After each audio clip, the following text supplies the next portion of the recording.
Hey guys, I'm Georgia and welcome back for another case updates episode. I'm pretty sure I say this every single time, but I'm always so shocked recently at how often I'm filming these videos, but it does just fill my heart with joy because updates mean things are moving. Updates mean we're one step closer to justice, or we have justice, or someone finally has their name back. I love filming these videos for you. Today we have updates on a lot of huge cases, including one very high profile Jane Doe finally being identified, so get yourself settled. I have a feeling this is going to be a really long one.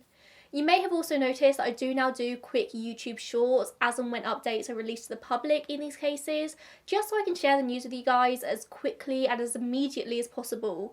But of course, those shorts can only be 60 seconds long, so these longer case updates are going to be where I share all the details a little bit later on, where we have a lot more information. So do keep an eye out on my channel for any YouTube shorts. Of course, as always, my full videos for each case I'm going to be talking about today will be linked in the description box down below, just in case you want to go and learn more. And I will be donating a large portion of the profits of this video towards one of the cases I'm going to be talking about. So if you are able to, it would mean a lot if you can sort of watch the ads all the way through, or just watch them as long as you can stand to. Sort of the higher we get the AdSense up, the more money I can donate. I did try and get a sponsor on this video so I could donate all the proceeds of that towards this cause, but that fell through last minute, so this is what we're going to do instead. We're going to start today with an update in The Princes in the Tower, a case that I did suspect we would soon have an update on when King Charles recently took the throne, and it turns out I was correct. I have a feeling this case is going to be a continuing feature in my updates videos over the next couple of years, because stuff is just going to keep coming out. The case of the Princes in the Tower refers to the disappearance and suspected murder of two young princes many centuries ago, all the way back in 1483.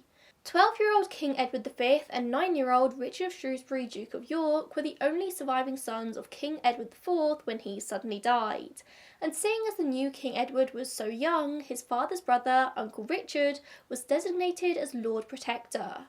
Richard placed the boys in the Tower of London for their safety, as well as the fact that at the time it was very traditional for a monarch to stay there until their coronation. However, Uncle Richard soon declared the boys as illegitimate because their father was supposedly contracted to marry another woman before he wed their mother, therefore making the marriage invalid and the boys no longer in line for the throne. Worked out quite nicely for Uncle Richard as he was the next in line for the throne, and he was swiftly crowned as King Richard III. The boys were then moved to the innermost chambers of the Tower of London, and then they just disappeared. They were reportedly last seen around spring-summer 1483, and nobody knows what happened to them. Rumours that they had been murdered did almost immediately start circulating around London, but there was no evidence one way or the other. Until in July 1674, so almost 200 years later, when workmen working on the Tower of London found a wooden box underneath the staircase that contained two very small human skeletons.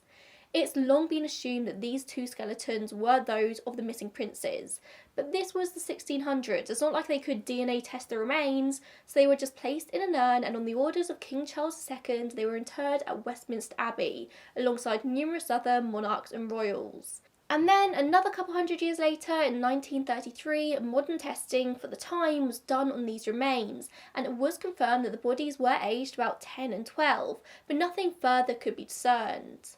With today's modern technology though, it's very much believed that we would finally be able to get a definitive answer as to whether the remains were the princes, but Queen Elizabeth always refused to allow this testing to happen.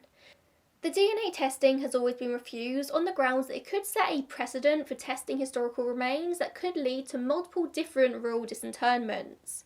I mean, this is by far not the only royal historical mystery. Full DNA testing could answer a lot of historians' questions. Oh, our co-host Rhubarb has come to join us. Do you want to say hi to everyone? Say hi. Ooh.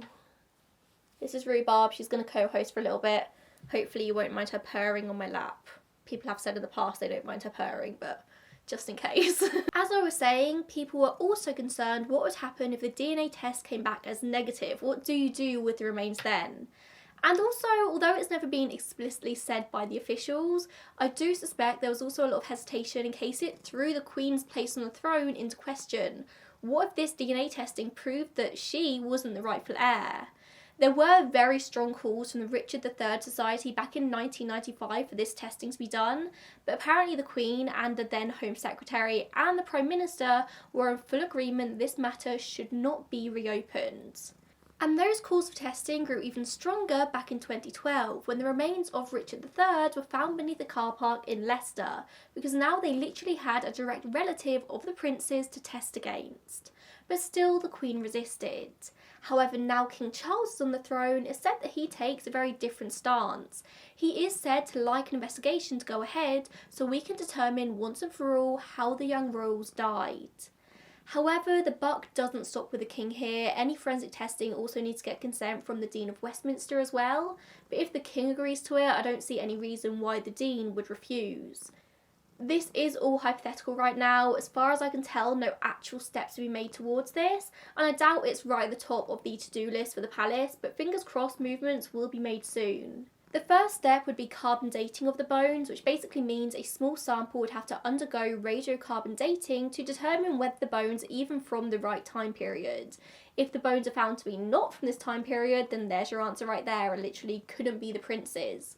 But if they are from the right time, then you go on to do genetic analysis. Scientists do have the Y chromosome of Richard III extracted from his remains, and if the other remains are indeed the princes, his genetic nephews, they would have the same Y chromosome. However, this is all dependent on the fact that there's sufficient DNA left in the remains. If there's not, that's a whole other hurdle to overcome, if even can be. If this is all done though, it will be a huge step towards solving one of the most enduring British mysteries, but scientists are advocating for it to be done properly. They want peer-reviewed and published as a scientific study in a measured and non-sensationalist manner. And then if the testing reveals that the remains are not genetically related to Richard III, that opens up a whole other can of worms. Who do the remains belong to? How did they get there? Where did the princes go? I think my last update on this case was about clues that perhaps the princes were sent to live in Devon, where Edward took on a new persona as a man called John Evans. I won't go into all of that again, but I will leave a link to that video down below where I talked about that. I'm certainly going to be keeping a very close eye on this one going forward. Hopefully it will be announced soon that things are actually moving here. And I probably should say as well that even if we do get confirmation that these are the remains of the princes, that's not going to confirm who they were murdered by. I don't know if we'll ever be able to get confirmation of that. But if they are, chances are it might be Richard III or somebody very closely related to him. The second update I have for you today was a big news story in the case of Keith Bennett, a 12-year-old victim of Ian Brady and Myra Hindley, the Moors murderers. Now, I did debate sharing this update because nothing actually came of it, but an update is an update regardless whether something was found, and I did say in my YouTube short about this that I would keep you all in the loop.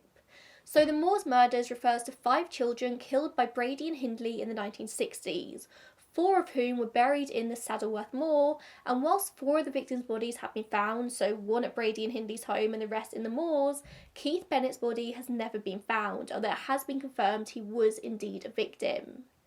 Keith disappeared whilst he was on his way to see his grandmother in Chawton-on-Medlock in Manchester on the 16th of June 1964, and his mother, Winnie Johnson, spent the rest of her life trying to find her son's body. She never ever gave up until the day she died in 2012, and she even appealed directly to the murderers multiple times for answers, and just spent many days in the moors by herself, armed with just a spade, just digging to find her son. It is tragic. At the end of September this year, so 2022, an author and investigator called Russell Edwards came forward saying that he was convinced he had found Keith's remains. He'd spent the last 7 years looking for him in the moors. Edwards phoned the Greater Manchester Police saying he had evidence to suggest that Keith's remains were buried close to where the remains of 3 other murder victims had been found. He had evidence, including soil samples, that suggested a human body had been buried in the area. He said that in July 2022 he was making one final search of the moors when he took a sample near Eagle Rock.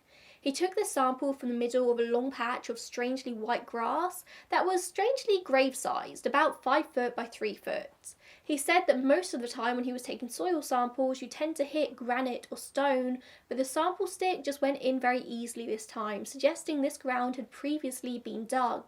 He sent these samples to a geologist at Northumbria University who said that this may well be a burial site. Edwards also said that he'd found some white and blue material at the site, as well as an item that kind of looked like part of a human skull. A forensic archaeologist called Dawn Keane, who specialises in the study of human remains, is also reported to have remotely supervised this grave cut, and she said that she believed there are human remains there, saying that she saw what seemed to be the left side of an upper jaw. She said she could see the canines, incisors, and first molar. Although the police were hesitant, it seems, they did take the report seriously and they began their own search. However, just 4 days later, Detective Chief Inspector Cheryl Hughes said that forensic archaeologists and forensic anthropologists had completed a methodical archaeological excavation and examination of the area, and no bones, fabric, or items of interest were recovered from the soil. Despite this, the search was continuing in a wider surrounding area. Hughes also said that the photograph showing an item that Edwards said was part of a human skull appeared to be considerably smaller than juvenile jaw, and it cannot be ruled out that it is plant-based. The search ended on the 7th of October with investigators saying they found nothing. They found no remains. Keith's closest surviving relative now is his brother, Alan Bennett, and he's criticised the fact that Edwards seemed to go to the press with this information before he went to the police. He said that this is not the first time that somebody had done this, and every time it happens it causes pain, anguish and distress for the entire family. Writing on Facebook, Alan said, "I have had to explain things to my own grandchildren in more detail recently, and the older they get, the more questions they have. I am struggling to explain what makes certain people tick and behave the way they do. This latest example being one of the most difficult to even attempt to explain. I'm biting my lip very hard and biding my time, but the truth will be told. I will make sure of that." Alan didn't believe for a moment, it seems, that his brother had been found, and sadly this instinct was correct.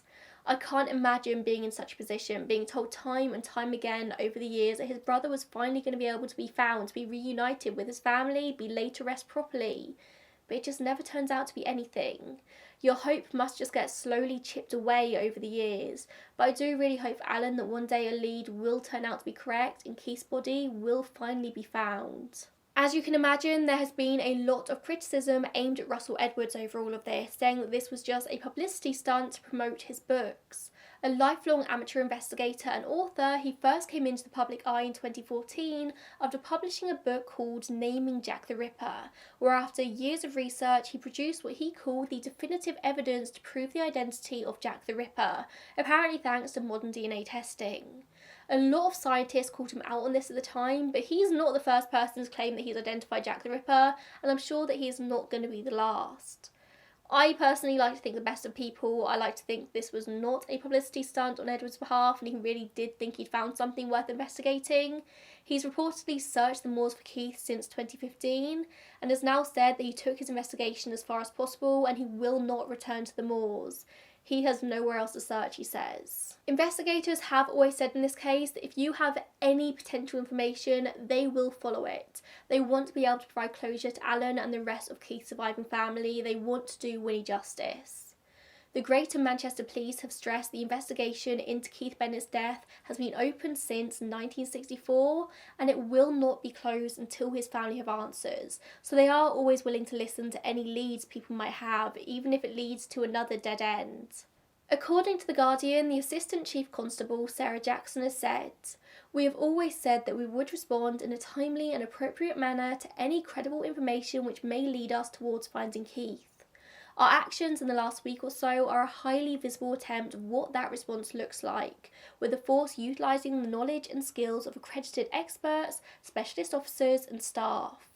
She goes on to say that although there is no evidence of the presence of human remains at this site on Saddleworth Moor, she wants to make it clear that their investigation to find answers for Keith's family is not over. I also have a smallish update for you in the JonBenet Ramsey case, which is something that I didn't think I'd ever be saying on this channel.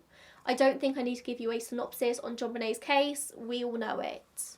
On the 9th of November, so just a couple of weeks ago now, the Boulder Police Department and the Boulder County District Attorney's Office in Colorado sent out a news release announcing there was an update in the ongoing homicide investigation. We're now approaching the 26th anniversary of JonBenet's murder, and the news release states that since then, detectives have investigated leads stemming from more than 21,000 tips, and they've travelled to 19 different states to speak to more than 1,000 people.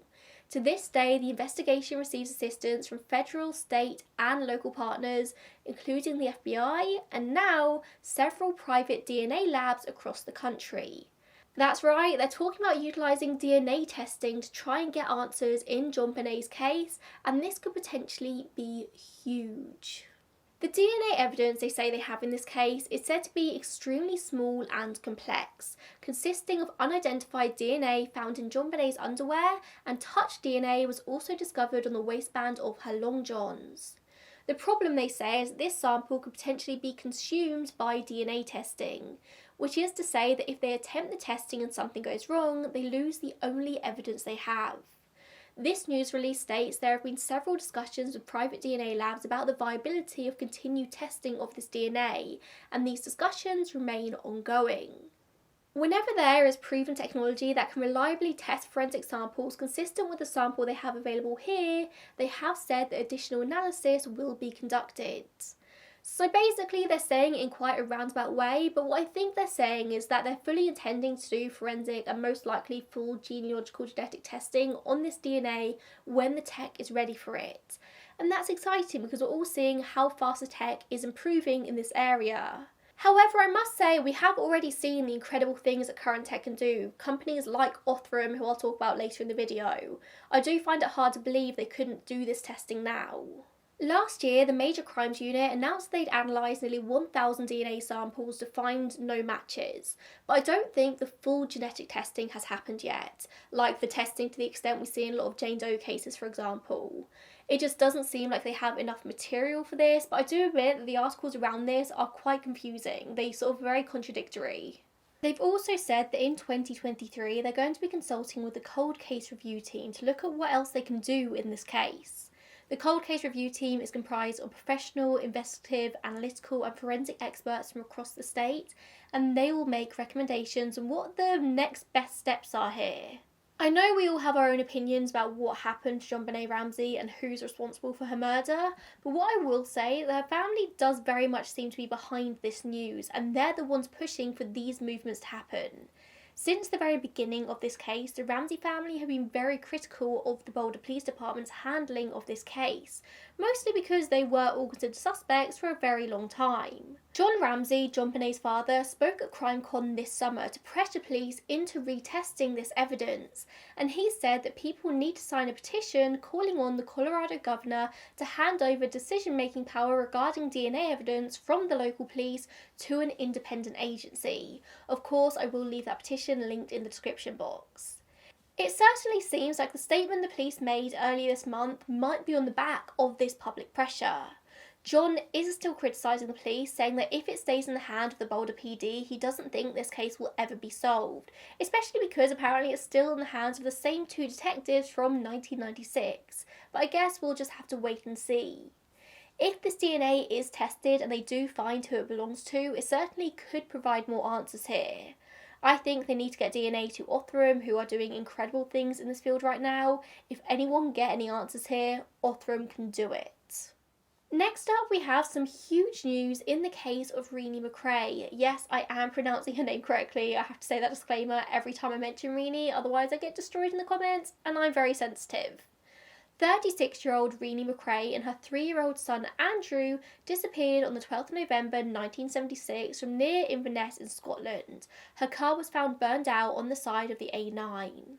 That night, Renee had dropped her older son Gordon off at her estranged husband's house before heading south on the A9 towards Perth, apparently on her way to visit her sister with her youngest son Andrew. No trace of Andrew or Renee have ever been found. All that was found was a rug stained with blood matching Renee's blood type. There was certainly enough evidence present at this scene to suggest that they had been murdered. However, investigation into this found a twisted web of a personal life, as it seemed that Renee had been having an affair with a man called William McDowell, known as Bill, for the last 5 years. Andrew, it turns out, was Bill's biological son, and despite what she told her estranged husband, Renee wasn't actually planning on going to see her sister that night. She was on her way to see Bill. She was apparently completely and totally in love with him, only Bill was married. According to a friend that Renee confided in, Bill had told Renee that he'd found a job with Texaco in Shetland, and he'd found a house where they all could live. all of which, unbeknownst to Renee, turned out to be lies, and then Renee and Andrew disappeared. Over the years, multiple searches have been conducted in a search for their bodies, mostly focused around Dalmagary Quarry, to no avail. The latest search was as recent as 2019 and still nothing.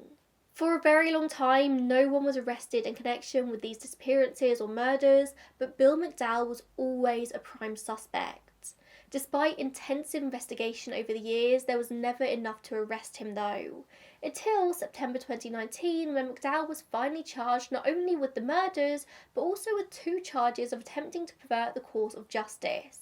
Now 80-year-old McDowell faced trial in September of this year, with the jury being told how Renee was on her way to visit him for a weekend with their son.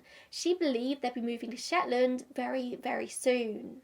McDowell was living near Inverness at the time, and he was a secretary at the building firm owned by Renee's estranged husband. The whole affair was a bit of a tangled mess. When the affair was uncovered in the aftermath of the disappearance, McDowell would lose his job.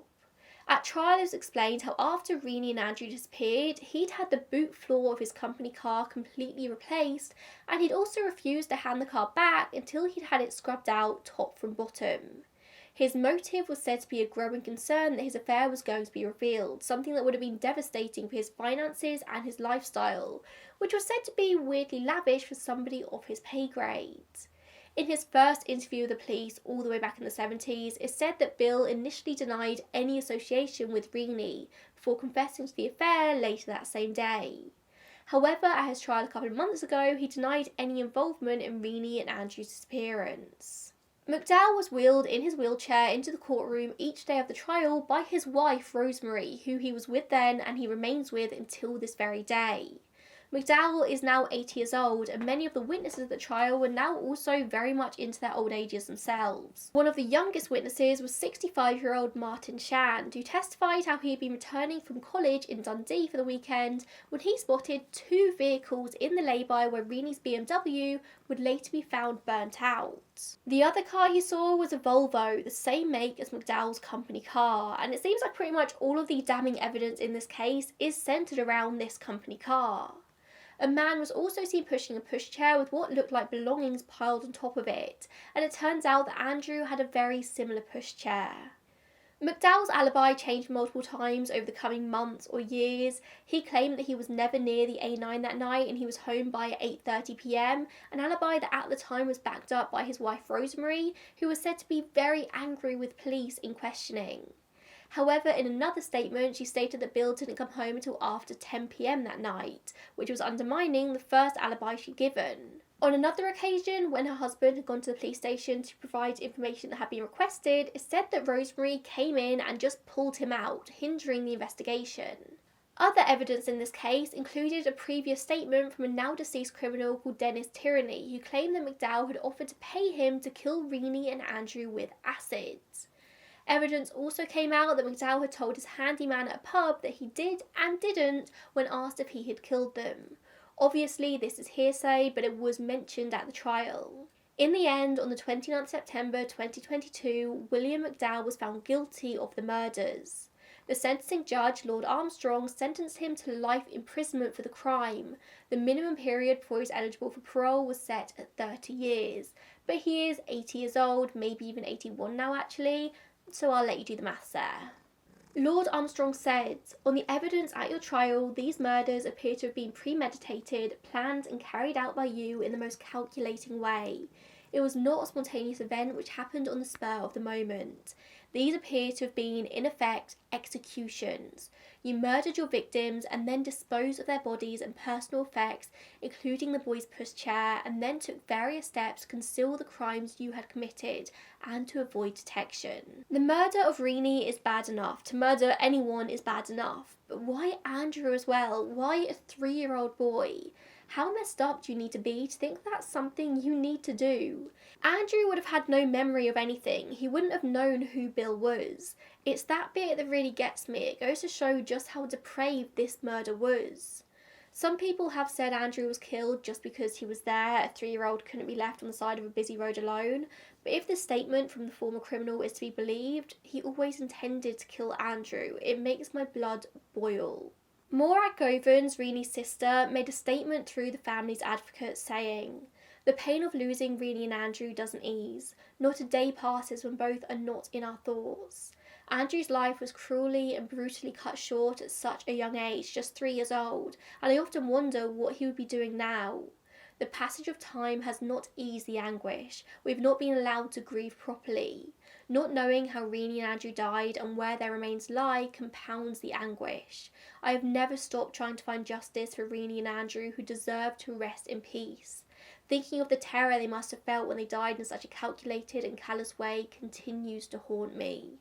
Of course, even though McDowell has now been convicted, we still don't know the whereabouts of Andrew and Renee's bodies, and it's very unlikely he's going to share anytime soon because he is still protesting his innocence. And from the looks of it, he is starting the process of an appeal. I guess we'll just have to wait and see how successful this appeal is. Moving on, I want to do something a little bit different and share with you a massive update in a case I haven't actually covered on my channel before, but it's one that I always get people asking me to talk about, and that's the murders of Abigail Williams and Liberty German in Delphi, Indiana in February 2017, also known as the Delphi Murders. Now, there are a multitude of reasons why I've never covered this case online and why I also don't intend to anytime soon, but mostly because this is a case that has been harmed by false reporting.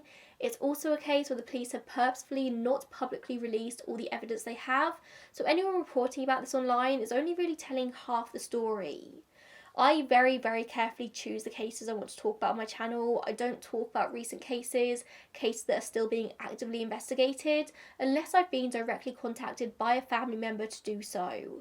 My aim is always to spread the word of cold or forgotten cases in a sort of attempt to rejuvenate public interest. And on the rare occasion I do talk about a solved case as something kind of with a moral or something to learn from. I've learned a lot in my years talking about true crime here on YouTube, and a lot of that includes the harm that incorrect reporting can do for a case, and I never ever want to contribute to that. I kind of went on more of a tangent there than I intended to, but this is obviously something that's very important to me and to the ethics of my channel. Saying all of that, I do want to share some really incredible news that after almost 6 years, someone has finally been arrested in the Delphi case, and that's 50-year-old Richard Matthew Allen from Delphi. Abby and Libby were just 13 and 14 years old respectively when they went for a hike along the Delphi historic trails in February 2017 before not showing up to meet Libby's dad, who was picking them up. Their bodies were found the next day in a wooded area near the trail, only about half a mile from where they'd been dropped off at the Monon High Bridge. One of the only clues distributed by police was a video found on Libby's phone that showed a man seemingly following them in a blue jacket and blue jeans. Investigation has led authorities to believe that this person is a suspect in their murders, but the video doesn't give a clear picture of his face. And then on Monday, October 31st, 2022, it was announced that days beforehand, Richard Allen had been arrested and taken into custody, formally charged with 2 counts of murder. He is being held without bond in the White County Jail awaiting trial.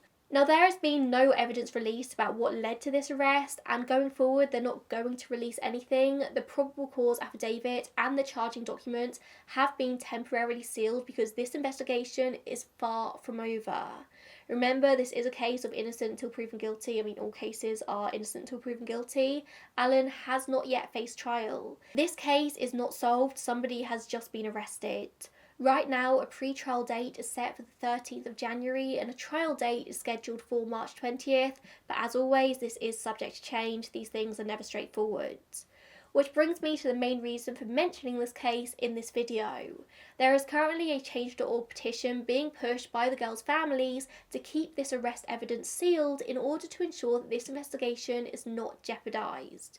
I know people want to know what happened in this case, but that is far from the priority. That's not what the families want, and they are always the priority here. Justice for Abby and Libby is far more important than the public knowing the details of this case. It is the best way to ensure a fair and impartial trial, especially because this case went so viral. So I'm going to link the petition down below. Please go and sign it, and if you can share it as well, please do. Get as many signatures on this as possible to keep all this evidence sealed.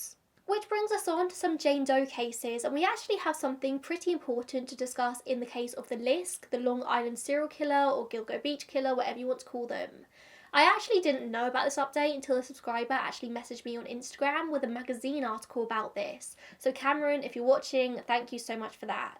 All of you, please do feel free to send me a message if you hear about a case update you think I should know about. I actually do find out about most updates myself when you guys leave comments on old videos, so please do keep up with that. The name LISK refers to an unidentified serial killer who is suspected to be responsible for the murders of anywhere from 10 to 16 people over a period of nearly 20 years, so that's the 1990s through to the 2010s. The first remains were found on the south shore of Long Island, New York on December 11th, 2010, whilst authorities were searching for 24-year-old Shannon Gilbert, who had disappeared in the area in May of that same year. These remains found weren't Shannon. She would instead be found a couple of days later in Marshland, a mile and a half from where she disappeared. But over the coming months, multiple more bodies would be found, many of whom still remain unidentified. I highly recommend you go and watch my full video on this one for the full story, but today we're going to be focusing on an update in one of the Jane Doe cases, a Jane Doe who has been nicknamed Peaches. Her body, or should I say dismembered human remains, were found on April 11th, 2011 near Jones Beach State Park. In 2016, DNA testing found that her remains could be linked to the torso of an unidentified black woman who had been found at Hempstead Lake State Park in Lakeview 14 years earlier. On her left breast, the victim had a tattoo of a heart-shaped peach with a bite out of it and 2 drips falling from its core, hence her nickname, Peaches. DNA testing also found that Peaches was the biological mother of another victim found at the scene, Baby Doe, who was thought to be between 16 and 24 months of age. Both Baby Doe and Peaches were found to be wearing very similar gold jewellery. In mid-October this year, it was announced via Facebook that the FBI are expanding their search for answers in Peaches and Baby Doe's cases. They're seeking relatives and friends of a man called Elijah Lige Howell, or Howard, born in 1927 and died in 1963. Mr. Howell is said to have lived in Pritchard, Alabama with his wife Carrie, and he passed away in Mobile, Alabama with a Miss Lily Mae Wiggins Packer. They really haven't shared a huge amount of information about why Elijah, but they have said that his relatives may be able to assist in the case of a woman and child found in another state. The photo of Peaches' tattoo is included with that post, which lets us know that this request is linked to Peaches and Baby Doe. Anyone with any information is asked to call 1-800-CALL-FBI or leave a tip at www.tips.fbi.gov. I urge you, if you live in or near either of those areas I mentioned, please share this information. I'll leave a link down below to the Facebook post, which maybe you could share to your own pages, I don't know, however you can get the information out. This is pure speculation on my behalf, so please don't take it as fact, but I do suspect they've been doing familial genetic genealogy on Peaches' remains, and this name has popped up on the family tree. The names coming up only take you so far though. You do really need to find these people and get further answers, and Elijah has passed. It seems like investigators have hit a dead end. According to the Long Island Press, records show that Elijah had 3 siblings himself, but they've also since died, but these siblings all had children of their own. It's unclear if Howard had children of his own. If he did, there's no missing persons reports to ever report anyone missing. It strikes me that they're really close to getting some answers here as to Peaches and Baby Doe's identity, and just maybe that could also be the puzzle piece that leads to the identity of their murderer as well, but they need to find Elijah or people who know Elijah first. The next update I have for you is just a very small one in the case of the Tempe Girl, something I want to share here just in case it could help. I covered this case originally back at the beginning of June, and I'm sure I said in that video that I really hoped it would be picked up by the DNA Doe project soon, and as if mine and many other people's prayers were answered, on the 26th of July it was announced via Facebook that they had started working on Tempe Girl's case in partnership with the Maricopa County Medical Examiner's Office.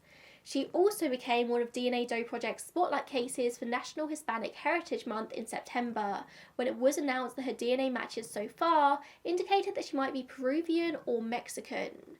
On the 22nd of October, they wrote that she was very, very likely Peruvian, which brings up some roadblocks because Peruvians are not a population that's well represented in their current databases. They did strike 2 matches in the database though to the anonymous names Bacon Castle and Baby. She is in these people's family trees somewhere, which is information that does bring us one step closer to her identity, but these DNA matches are extremely distant.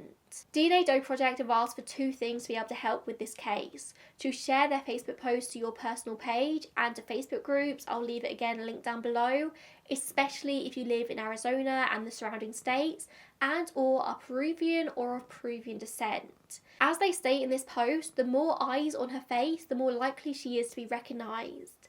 The second thing you can do is to upload your DNA data to GEDmatch yourself if you feel comfortable doing so. As they point out, a greater representation of Latinx people in GEDmatch will help them solve Tempe Girl's case and other cases like hers. Her death has been ruled as an accident, so with her identification, the authorities really will have all their answers here, which is very rare in Doe cases. Tempe Girl's case is also one of their donate cases, donate, get it, funny, with a funding goal of $2,100. This case needs additional funding to help cover the costs involved in solving it, for the expensive lab work and their team of investigative genetic genealogists to do the work. DNA Doe Project is a non-profit organisation, so they really rely on our donations to get these cases solved. I mentioned at the beginning of this video that I was going to be donating a portion of the profits to one of these cases I mentioned, and this is it, Tempe Girl's case. Hopefully you've been watching those ads all the way through. I know they're annoying, but just imagine the difference we can make in this case. We can donate a lot of money if people are watching those ads. And that brings us on to our final update of this video, which is the identification of the Lady of the Dunes after 48 years. In July 1974, the remains of a woman were discovered in the dunes about a mile east of the Race Point Ranger Station in Cape Cod, Provincetown, Massachusetts. Her cause of death was thought to have been a blow to the head, and she had been dead for several weeks when she was found. Her hands had also been removed, presumably by her murderer, so she couldn't be identified via fingerprints, and they'd made an effort to even sever her head from her body, although they hadn't quite succeeded. This case would become one of the most infamous unidentified people cases and cold cases in USA history. But on the 31st of October, it was announced by the FBI that she had finally been identified as Ruth Marie Terry, a 37-year-old woman from Tennessee. She had been born in Tennessee in 1936 and was a daughter, sister, aunt, wife, and mother. That's pretty much all the information about her that's been released publicly, and honestly, with the public aren't entitled to much more than that. If the family do want to come out publicly and share more, that's entirely their prerogative. The public have played their part in this, they've kept her story at the forefront of history, but this case is far from solved. Hopefully her identification will help the search for her killer. Clearly this killer went to great lengths to ensure that she wouldn't be identified, which to me suggests that her identity would lead right to them. Investigators have announced they're specifically looking for any information about Ruth's ex-husband, Guy Rockwell Moldavin, who she married in February 1974, so just a few months before she died. He has also since died in California in 2002, but investigators are asking anyone with any information about the whereabouts of Ruth or Guy in New England in 1973 or 1974 to contact them. Guy was an antique stealer who apparently also used the name, and I can never say his name properly, so excuse me, Raoul Guy Rockwell, and he was also a suspect in the deaths of a previous wife and stepdaughter in Seattle in 1960. He was eventually caught in New York and was charged with unlawful flight. It's somewhat of a coincidence that 2 of his wives have mysteriously died, isn't it? Hopefully we are going to get answers in this case one day. This case is being investigated as a homicide by the Massachusetts State Police and the FBI. They're asking that if anyone has any information concerning this case, particularly if you know anything about Ruth's movements in the days, weeks, months before her death, to contact the FBI's tip line again at 1-800-CALL-FBI, or you can submit a tip online at tips.fbi.gov or email msptips@pol.state.ma.us. Ruth was also known to use aliases including Terry Marie Vezina, Terry M. Vezina, and Terry Shannon, and she had ties to Michigan and California. Ruth was identified with the help of Othram Labs, who I've mentioned many times in my videos, even many times in this video. I even worked with them very briefly, I think last year, maybe the year before. They are doing really incredible things in the world of Doe identification and just the solving of cold cases in general. The FBI called on Othram to help them piece together Ruth's DNA, sending pieces of her skeletal remains. David Mittleman, the CEO of Othram, said that the FBI comes to them after they've exhausted every other avenue of identification, and they've really had exhausted every avenue in this case. Ruth's identification was apparently a really complicated one, as her bones have been preserved in formaldehyde, which, whilst it is great at preserving bones, is not so great at preserving DNA. It just damages it. David said that it dehydrates the DNA and pulls all of the water out, breaking it down into pieces. So Othram uses the newest technology to sort of piece the DNA back together, a science that I can't even begin to fathom, but they're clearly very, very good at what they do. They got Ruth's DNA profile back to the FBI, who used that in a genealogical search, which led to a close relative of Ruth's. DNA testing then verified her true identity. I have so much faith that this case is one that we're going to see closed, and fully solved very, very soon. I really hope Ruth's family are going to be able to make peace with what happened to her. Imagine finding out something like this after so long. And that is my final update of this video. This has been a very long one, so if you made it all the way to the end, thank you so much for sticking it out with me. Like I said earlier, if you ever hear of an update in a case, please do not hesitate to contact me on whichever platform works for you. I don't check message requests all that often, but I do browse occasionally, so there is a chance I would see it. Saying that, perhaps YouTube comments might be the best place, because I do read most of my YouTube comments. Don't forget to sign the petitions that I will leave linked down below. Do your part, and I will see you in the next one. Or should I say, me and Rhubarb will see you in the next one. She has been so needy today. She's not usually very needy. That's why I've let her get away with it, because I'm a bit worried about her, because she's not a very needy cat. Hopefully her purring hasn't been too off-putting for you like it has for me. Her tail has just been in my face for 90% of this video. I started filming this at 10 AM, didn't I? And now it's about 1:30, so it's gone really well for me. Anyway, with that, thank you for watching. I'll see you in the next one. Bye, guys.